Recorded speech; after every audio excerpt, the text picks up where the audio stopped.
Last topic that we're talking about here, a section of MPs led by Ndaragwa Member of Parliament Jeremiah Kioni are said to be plotting to petition the High Court to order postponement of the 2022 general election. This, they say, would allow the IEBC adequate time to conduct the boundary delimitation process to decide the fate of 26 constituencies that are yet to meet the population quota per constituency of about 163,000. So this is almost a double-edged question, because there's the aspect of IEBC to allow them time for delimitation and also to put their house in order. But the MPs are talking about the 26 constituencies that don't meet the quota of 163,000. Would you support a postponement of the 2022 election?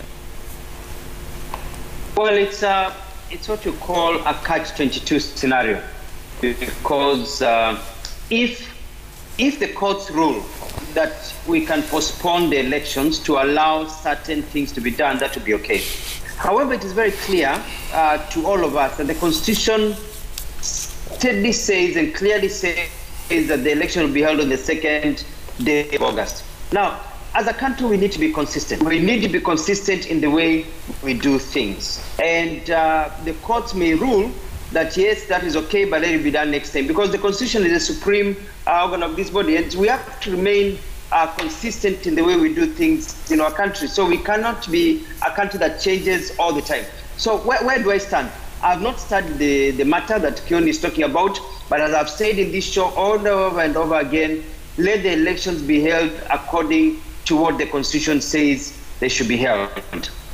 Now, there's always an argument, like, for example, in our first term, myself included, we never served our full term because we started the term in March, the other term started in August. So we basically never served our full 5-year term. And people have said, let us extend up to December so we can serve our full terms.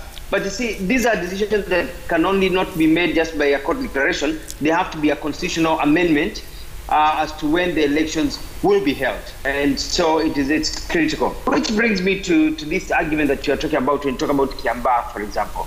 The elections were held in Kiambaa. And now let me talk to the leadership of Jubilee, and let me talk to the leadership of the people of Mount Kenya. There are several things that we have said it here before, in that we feel that the people of Mount Kenya, and especially Central Province, have taken the presidency as a matter of fact, as a matter of that's hiyo ni haki yao ni vile wako. They have had 3 presidents, and so they don't care.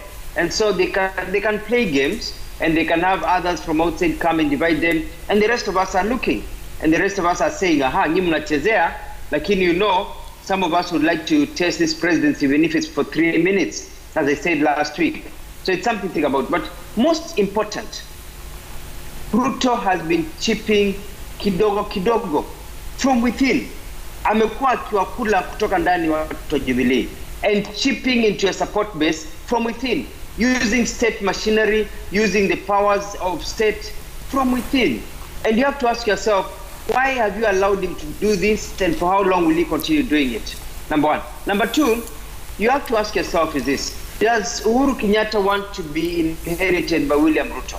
If he doesn't care, then it's okay. If he doesn't want to, then now as the leaders of Mount Kenya, you have to look for plan B, because the selling of Raila into Central Province will not work. And I'm talking as a person who has relatives from Mount Kenya, who has close ties from Mount Kenya, who has links to Mount Kenya. And selling of Raila Odinga to Mount Kenya at this time, a year to the election, will not really work 100% as it should. So you have to come up with a plan B. Who else can remove votes from William Ruto if you don't want him to succeed? You know, who else can do it? It doesn't have to be somebody from Central, but who else can do it? And when I walked around when I was going around Mount Kenya and Central Province, talking to people about my party, Maendeleo Chapchap and others, I found that people are hungry for something fresh, something that, yes, is not far from them, but represents something new that gets them away from all this political debate that has been going on. So I urge our people of, as you evaluate Kiambaa and what happened, as you look at those things, I urge you to really sit down and humble yourselves and look at what are the other options if you want to stop William Ruto from taking over Central Province. If you don't do that, I can assure you that Ruto will inherit President Uhuru Kenyatta.